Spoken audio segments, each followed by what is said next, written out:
Welcome to ANM News, and this is Abhijit Nandi Mazumdar with Back to School.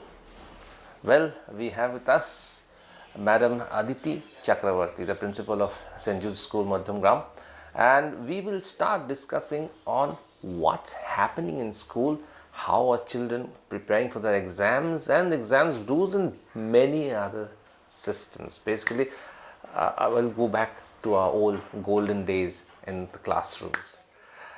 Welcome to ANM News, ma'am. Thanks for taking your time out and talking to us. Hello.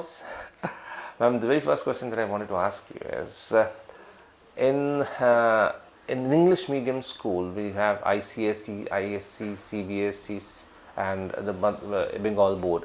So what, according to you, is the basic difference here? Where there is, to a parent, they always feel that CBSE has got a little head start over ICSE, or ICSE has a little weaknesses. So as a principal who has handled students for a very long time, for future, if a student steps into the future after class 12, when he steps into his world of career and he shapes up his career, so which board do you think, does the board helps, and if it does help, which board do you think is a better option? Now, let me tell you one thing very important is that, like, of course, there's a craze for the students to leave ICC and join the CBSE schools after class 10. But basically, ICC is a very authentic medium to study, because this is the place where you get an overall knowledge of everything. Because starting from English to second language to the science subjects and mathematics or computer studies, it has such a volume of education which is so vast and great that children can acquire knowledge at a full go in the ICC curriculum. But now, talking about the NCERT curriculum, talking about the competitive exams, and that is why even the ICC students nowadays, they think that it is better to join the CBSE curriculum and go for the NCERT curriculum, which is better for them for their careeristic goals.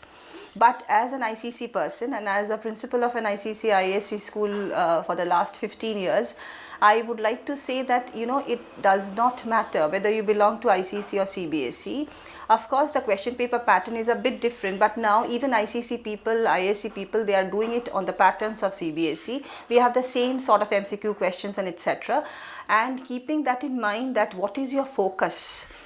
In that case, I would rather say that ICC, ISC people, they have an overall knowledge and they can be placed anywhere in the world at the best positions, because their knowledge, which is at the ground level, they grow basically from the roots. And because they grow from the roots, that is why their structure, their formation of a tree, their flowers and fruits, whatever they acquire in life is very good in comparison to any other boards. I will not criticize any board, because every board. But I feel ICSE and ISC students stands a good chance. It's a myth that the other board stands a better chance. ICSE, ISC students also stands a good chance. Yeah, that's very reassuring. Definitely. I must tell you that that's very reassuring for the parents whose children who are just pursuing classes in ICSE and ISC.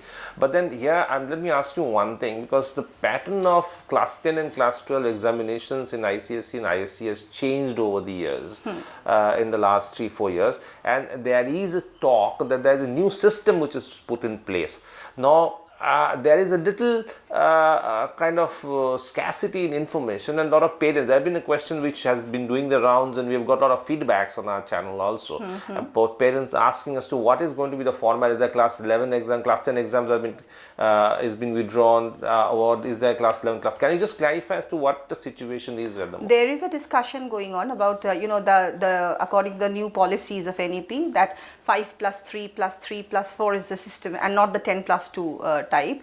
So that is why it is said that it will be a vast curriculum, it will be a broader curriculum, it will be an all-round development of a child, and that is why the new policy will be followed. But keeping that in mind, because now everything is based on critical thinking, analytical thinking. What is your imaginative skill? What is your critical thinking skills? What are your analytical thinking skills? So question papers are more based, rote learning is slowly being done away, because we, supposing myself as an ICC, ISC ISC candidate, whatever I had learned, of course, my subject, okay, because I practice every day, because I work for it every day, and because I'm the principal of a school, I have to went into all the subjects and look into the question papers of everybody, that is fine. But that doesn't mean that I remember everything which I have learned in my ICC days. So keeping your focus and keeping whatever you are to do, in that case an overall knowledge and an all-round development comes from these sort of questions which will really work with the brain of a child. That is why at the same time certain questions where you are a part of the curriculum, where you are, supposing if you are reading Julius Caesar in ICC, you will be questioned like, if you are Julius Caesar, what will you do in that situation? So keeping there keeping your foot at that particular place is something which will give you a better learning. That is why I would suggest that this, with the pattern of questions which are being followed now, MCQ based questions, critical thoughts based question, are something which is leading to a better future for even the ICC, ISC candidates. So, are you doing, at the moment, is the 10+2 system on, or are you doing away with it? Is the ICSC doing it? It is still on, but very soon we will be having our meetings, and even in the month of very soon in the month of June we have our conference in Guwahati. Maybe these things will be going for a you will be change. Discussing this, and it is yet to be decided. Yet to be decided. Yes, but then the process is like we are all thinking on the same process. Thinking on the same line. Thinking on the so same for line. our children who is studying in class 9, at the moment it's not sure whether there is going to be a 10+2. If he is getting into 10, so there is going to be a 10+2 in 25, or it's going to be a... No, there's no clear official declaration yet. There's no official declaration yet, but we know that we will be slowly moving towards that direction. Yeah. What time do you expect? How long will it take? I think most probably maximum 6 to 7 months. 6 to 7 months. So in another 6 to 7 months, by the end of the year maybe, so we'll have a clarity as to how things will move and in which direction things will move. So our students studying class 8 and 9 will have a clear picture as to whether they will be having boards in class 10 or they will go directly to class 12. Or they will go directly to class 12. Depending on that system. Depending on the system. So moving on to another aspect where these days we find children, parents playing a major role, and parents, they pressurize their wards, they pressurize their children to go for a particular subject. Gone are the days that they want to become a doctor and engineer, but they always put them into you have to be first in class, you have to be very good in examination. So in your school, in your perception, you have been there around for such a long time. So do you think this pressure cooker situation, are you in mood for more counseling of students and guardians at the same time? I will go for more of parent counseling than students. Students can be motivated and students can learn a lot because they are young minds. And remember one thing, the pressure cooker situation only leads to bursting of thoughts and nothing else altogether. And because variety of options are open nowadays, for that reason, we have to understand where lies the interest of a child. And at the same time, if you talk about my school, my concern is not the students who have been gifted or who are, I will not tell that of course they are, one student is very intelligent and the other one is not. My primary prerogative is to find out the children who cannot do everything properly. My work is that it is the latent quality, it is the latent talent which I will try to find out. I have students who are autistic by nature, but giving a pat at the back and saying that come on, you dance very well, and she danced on the stage and made a wonderful stage performance. So my work as a principal of a school is to build up a society. But have you experienced a pressure cooker situation coming in from parents, and are you planning to deal with it, or are you dealing with it on a counseling the parent? Yes, side? we do so. We do so because we have seen the same situation, because parents, when they talk outside or when they are inside, their only concern is whether their children will get a primary place in the society or not. Whether they will become a good human being, they never think about it. Remember one thing very importantly, unless we show empathy to others, which is a lost entity for today's children. So unless we show empathy, unless we build up their emotional intelligence along with the IQ of their children, we cannot expect for a better tomorrow, because we are working with a generation, we are basically working in a machine where we are making work and working with human minds. So unless we are humans working with another human and bringing up their betterment in their own way, I think that is not education at all. keeping that in mind, education to me is an all-round development, a wholesome development, a holistic development, and understanding each other, and then fostering to your needs and prerogatives of yourself. Happiness is the ultimate concept. That's very fantastic. It's very, very different, ma'am, coming from you. Is that, you know, you look at human kindness more. I mean, if you sum it all up. I'll share a small experience with you. Sure. There's a beautiful story, and in that story, the name of the story is A Different Kind of School. In that different kind of school, all children, you know, they just behave as if they are blind. The other day they behave as they are limp and etc. I have made this in my school one day to understand what is the sadness behind a blind person, what is the sadness behind a crippled person, what is the sadness behind an autistic person. Unless you work with these cultures, you know, they will not. We have all the other activities, definitely we foster to everybody, but unless and until the human kindness and empathy is generated amongst this generation, they will start loving their subject. When you start loving humanity, it is a passion which will make you love your subject. Like Nissim Ezekiel, in one of his poems called Enterprise, he says that you don't have, maybe in 11 and 12 you have like the big books of chemistry and physics and biology and mathematics and psychology all together, but ultimately if your enterprise is a long one, if it is a long contrived one, you can find everything at home.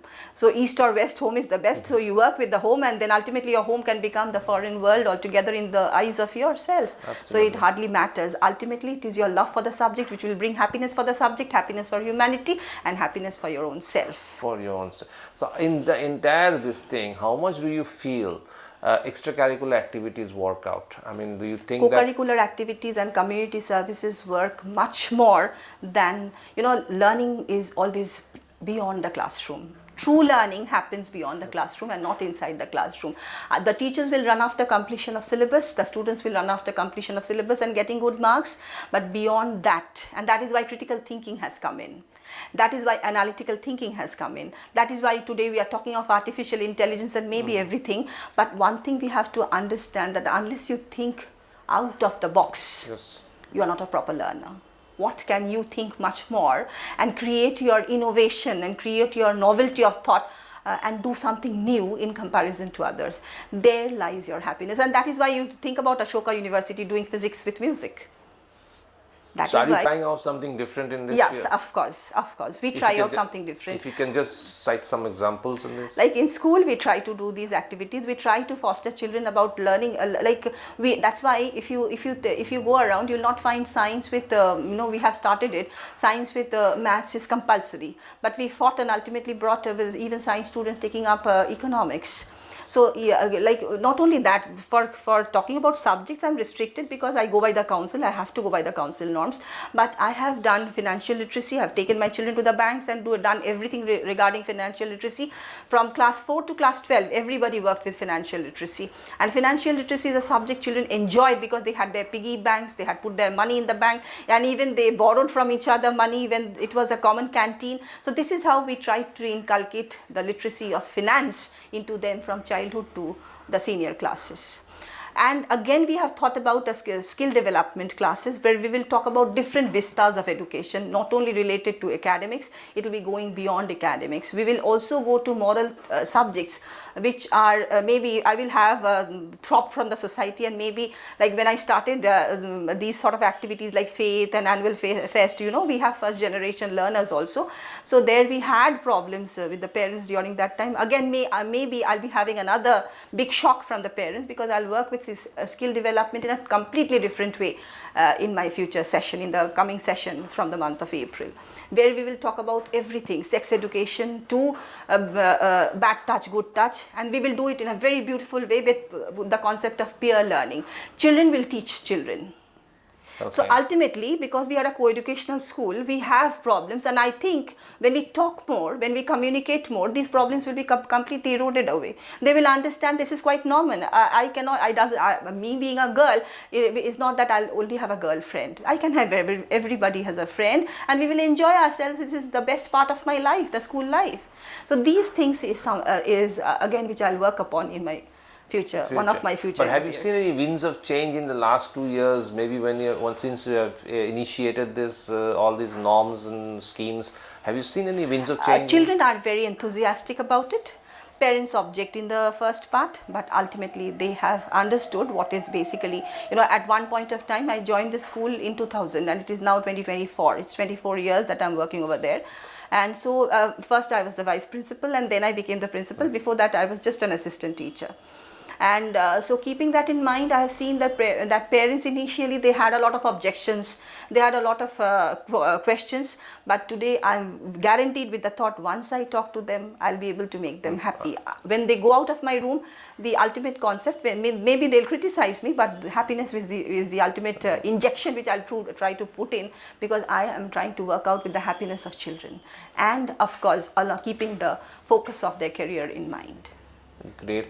So moving to another very sort of controversial topic is the punishment, the capital punishment. Of course, these days we have done away with capital punishment, but then do you feel, because there is a huge debate on the issue, when in our younger days we used to have capital punishment and we never complained about it, and we always accepted it as a mode of punishment for whatever we did.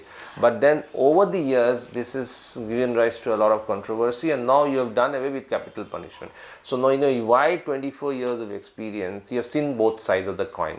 So do you think that once you come to school, now the big question is, once you come to school, it should be left to the hands of the teacher or the school authorities to handle a child, and not dictate whether you got to have capital punishment or not, or whatever kind of punishment, corporal punishment, I'm sorry about that, not capital punishment, I'm really sorry. So it's corporal punishment or not on the hands of the teacher. So do you think that? Corporal punishment is something which I am against. Okay. I have belonged to a generation where I have also seen my teachers throwing and banging dusters at us. We took it very naturally, because we thought, oh my God, Miss is very strict and she may throw a duster at me. But at the same time, let me tell you, talking to children, making them understand, even with the worst, I am a lover of children. My life is students. So, even the children who cannot understand and who is disobedient and etc., once you, my theory of transforming and, tuning them towards the proper tune of music and not make them to the rhythm of music is by communication. I'm very much against even my teachers who use corporal punishment. When you throw out a child out of the class and say that, go and stand out. What is the basic thing which you are getting? The child roams around, the child looks at the wall, the child looks here, the child looks there and doesn't get the benefit out of it. Okay, you can be strict. Strictness doesn't mean that you have to use the arm of corporal punishment. Strictness can even work with eyes. One glance, the children will be quiet. One glance, the school will be quiet. That personality should be there in teachers. Of course, along with parents, we need to train the teachers also, because young teachers, I should not again criticize, but you have to have the passion for being a teacher. You are creating humans. So keeping that in mind, making a child go out or like beating him or using your ruler doesn't work at all. Talk to the child, work with the child. There must be a background why the child is disobedient. There is always a history of the child being disobedient or disorderly. Like when you see him in the classroom, my experience says that every child has certain loopholes or black holes behind himself which has made him like that. But every dark cloud has a silver lining. Keeping that in mind, you work and talk and communicate, and ultimately, I can guarantee you that even the person who cannot write a word of English will become the best in the society tomorrow. Excellent. I am very proud about this that. This is a very, very different voice that I am hearing for the first time, because whenever we spoke to any educationist, your principals are educationist. So I have always come across a view that the corporal punishment was a huge deterrent for unwavering students, and this is something, a very different view that I got. And of course you got your points there and those views, that the teacher has to have that kind of personality, that a child will think twice about creating a mischief the moment he sees him or her. Yeah. So that is that. For that, you don't require corporal punishment. You just look at her and make her understand. And while you are moving away, the corridor can become silent. You have to have that quality. That with quality yourself. in you. Of At the course. same time, you also mentioned something which is very, very important, that you need to be very passionate about being a teacher. You have to be very passionate about a job. Of course, you have to be passionate about whatever job you undertake. But being a teacher is you're creating a society, a future society. So you need to be more responsible for your job and more passionate towards your work. Let me tell you one thing very important. You know, a teacher's role is very important. Like his footprints should be there on the sands of time. It cannot be washed away. True. So before they leave, they should you should inculcate this much of emotion in them that we miss you. Absolutely. And that should be your diplomatic method to, you know, they are very young. You have to work with the sentiments of children. One thing you give, one understanding of love and compassion and empathy, and along with the subject, of course. Supposing my subject is English. When I teach English, I can guarantee you that even the child who gets 40, I will pull him to 60. I guarantee you the child who gets 60, I'll make him to 90, because everybody is different. True. But you have to, even 40 students of a class, you have to be a master of 40 students, keeping each case study in your brain. And you should know them by names, call them by names, make them feel that, yes, Miss is a part of myself, and then in that case they will be completely fine. Everybody can be improved from whatever they are to whatever they will be in future. That is what You need I to be feel. comfortable with them. Of course, of course. Absolutely, this is a very different intake. That's why the recruitment of teachers is very, very important. Very in a school, in whatever school, in whichever school that may be, because that also is not so important, but training them is more important. Training them is more because at a first, appearances are sometimes deceptive. That's why when I look at them, I feel that, oh my God, she'll be a very nice, like a friend of mine, a colleague of mine. But it comes when you start to work. Yes. But that you have to work with them. The time she works with you, the time he works with you, you have to understand that this is my goal. You have to work towards my goal. Keeping that children who are there running on the field. So where to start, where to stop, and where to stop in the middle, or where to take towards the final goal is the way where we are all running together. Me and my team of teachers. That is where I will train them. You have to set a goal for yourself, for a team, and then move towards it. With children being the constants. Oh, yes. So, that is what we work upon. So they know that we have to do this. In my school, my teachers know. They may be very angry with me because I may work with them a lot, but ultimately we are working for children. That is why they ultimately will find happiness also. Absolutely. Because when it is the love which they are getting from their children by the methods which we inculcated together. So there lies their happiness. Happiness, absolutely. So your happiness is the key word in your entire system. You should go for a peaceful sleep. Peaceful and happiness. Happiness when you sleep today, you should have a peaceful and get up again with a lot of pressure, but a smile on your face. Lastly, let me ask you one thing. What's your future plan of action in the next couple of years? What you're looking at, if you look at your school and the wider perspective of the education system? So, what's your plan for next 2 years? My primary, the motto of my life will be think, speak, and lead. You should think, then you should speak, and you should lead. That speaking thing can be through writing also, but think, speak, and lead the society is something which I will look for my school and each and every student altogether. That is the process by which I will make them flourish. If you have a wonderful tree with beautiful blossoms, one day, of course, everybody will be withering away. But till the time we are here, the dawn and the dusk will always be there. But at the same time, the night gives birth to another day. True. That is how I'll work with children, to think, speak, and lead for tomorrow. Think, speak, and lead for tomorrow. That's very well said. That's fantastic. One rapid fire question for you. You want to see a first boy in ICSE, ISC, or your entire lot of students I had already seen a first boy in ICSE. No, you want to see a first boy, or you want to see the whole lot passing out? Whole lot passing out, definitely. Definitely, I don't want a first boy or a first guy. My primary period, everybody passing. I told you, the smile on the face of children is something which is very important for me. The happy smile and the peaceful sleep. Absolutely, everybody passing out, the smile on the face, that's the mantra for Aditi Chakravarti of St. Jude's School. Thank you very much for speaking to us, ma'am. Thank it you was so a much. wonderful You're welcome. conversing with you, and we really, it came out that the gross national happiness, which is there, which is the GNP of Bhutan, is your GNP too. So thanks a lot for speaking to us. Thank you very much for watching ANM News, and we'll come back with more such interviews in the near future. Thank you. Most welcome. Thank you.